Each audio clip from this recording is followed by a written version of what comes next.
Mad Tiger boss isn't just hard. He's the moment Black Myth Wukong stops letting you play casually. Here's the truth.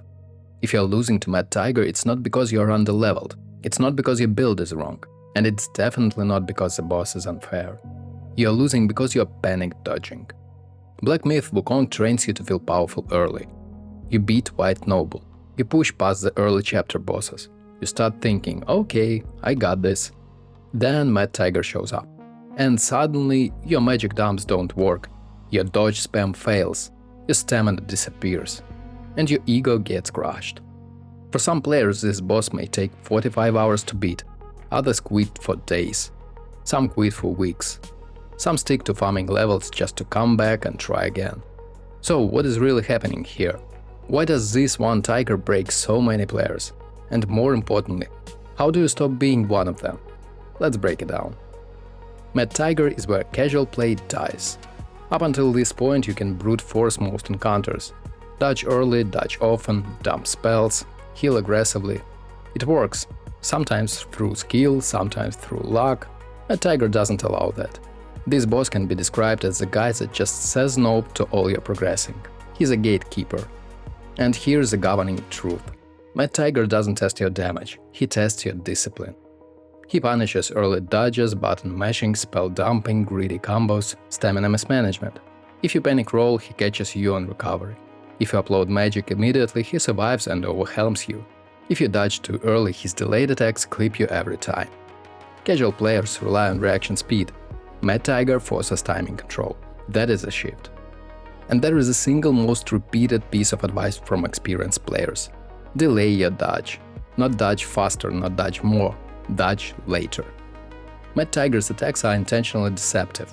He wins up, pauses, then strikes. If you roll on instinct, you are early, and if you are early, you are dead. Just give your dodges an extra half second.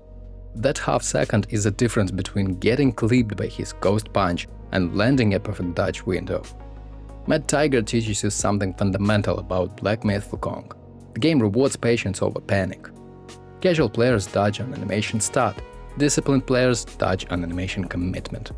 That is why after beating him once, you can now beat him in 1-3 tries on new runs. It's not stats, it's muscle memory retraining. If you want to beat Mad Tiger, stop reacting to the wind up. Watch for the actual release. Hold your nerve.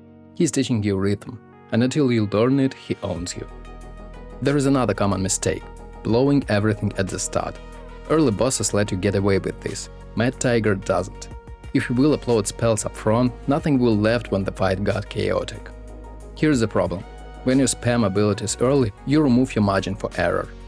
Mad Tiger's aggression increases when you're exhausted. If your stamina is drained and your magic is gone, you are stuck trading basics with a boss designed to outpace you. So the smartest approach is to use light pressure early, bite punishable attacks, save magic for guaranteed openings, and keep stamina above 40% whenever possible. Backing off forces him into predictable tornadoes and slower approaches. That breathing room matters. Mad Tiger punishes greedy aggression, he rewards resource control. Here's the part nobody talks about enough. Mad Tiger isn't mechanical, he is psychological. Players often talking about needing a full night of sleep to beat him, quitting for 2 weeks, taking a break and coming back stronger, yelling in victory after finally winning. Why does that happen? Because Mad Tiger exposes a flaw in your playstyle. And that hurts. If you've beaten difficult games before, maybe even Elden Ring, you walk into this fight confident, and then this tiger sends you back to the checkpoint over and over. Here's what's happening. Mad Tiger forces you to confront impatience. And when you slow down, breathe and adapt, you'll level up as a player. After beating him, you may notice something interesting. Other bosses in Wukong start feeling easier. Why? Just because you've learned true dodge timing, magic discipline, stamina pacing, patience under pressure. Mad Tiger doesn't just block progress, he upgrades your fundamentals. Mad Tiger is where casual players break not because he's unfair, not because he's overpowered, but because he forces a transformation. He demands delayed dodging, resource control, patience, ego management, pattern recognition. If you refuse to adapt, you lose. If you accept the lesson, you evolve.